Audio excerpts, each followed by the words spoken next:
IIT के शोधकर्ताओं ने ब्लैक होल के एक्सरे सिग्नल को किया डिकोड। जानिए ये धरती से है कितनी दूर। आईआईटी गुवाहाटी के शोधकर्ताओं ने इसरो और इजराइल के वैज्ञानिकों के साथ मिलकर ब्लैक होल से निकलने वाले एक्सरे सिग्नल को समझा है। एस्ट्रोसैट से मिले डेटा के अनुसार ब्लैक होल GRS 1915+105 से निकलने वाली एक्सरे चमक तेज और मंद होती है। अध्ययन में पाया गया कि तेज चमक के दौरान कोरोना गर्म होता है, जबकि मंद होने पर ठंडा होकर फैल जाता है।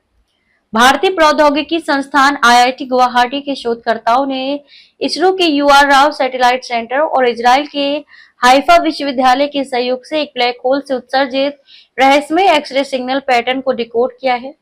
ब्लैक होल GRS 1915+105 पृथ्वी से लगभग 28,000 प्रकाश वर्ष दूर है। किसी गुप्त या जटिल जानकारी को समझने को डिकोड करना चाहते हैं। अधिकारियों के अनुसार भारत की अंतरिक्ष वेधशाला एस्ट्रोसैट से प्राप्त डेटा का उपयोग करते हुए शोधकर्ताओं ने ब्लैक होल से निकलने वाली एक्सरे को चमकीले और मंद चरणों के बीच बदलते हुए देखा। इस शोध के निष्कर्षों को प्रतिष्ठित पत्रिका monthly notices of the royal astronomical society में प्रकाशित किया गया है। दुनिया भर के शोधकर्ता ब्लैक होल को समझने का प्रयास कर रहे हैं। जब ब्लैक होल विभिन्न तारों की बाहरी परतों से गैस खींचते हैं तो वे अत्यधिक ऊष्मा और एक्सरे उत्सर्जित करते हैं। इन एक्सरे का अध्ययन करके वैज्ञानिक ब्लैक होल के आसपास के वातावरण के बारे में महत्वपूर्ण जानकारियां प्राप्त कर सकते हैं। आईआईटी गुवाहाटी के भौतिकी विभाग के प्रोफेसर एस दास ने कहा कि हमें तेज एक्सरे चमक फ्लिकरिंग के पहले साक्ष्य मिले हैं।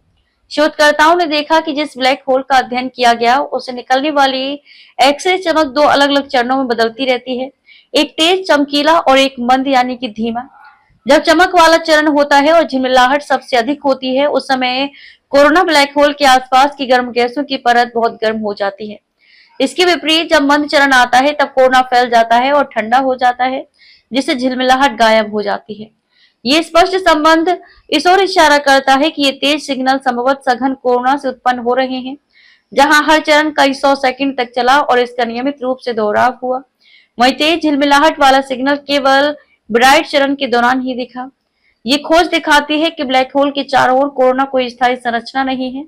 इसका आकार और ऊर्जा इस बात पर निर्भर है कि ब्लैक होल में गैस कैसे प्रवाहित हो रही है। प्रोफेसर दास ने बताया कि यह शोध ब्लैक होल के किनारे पर मौजूद अत्यधिक गुरुत्वाकर्षण, तीव्रता और उच्च तापमान के बारे में बताता है।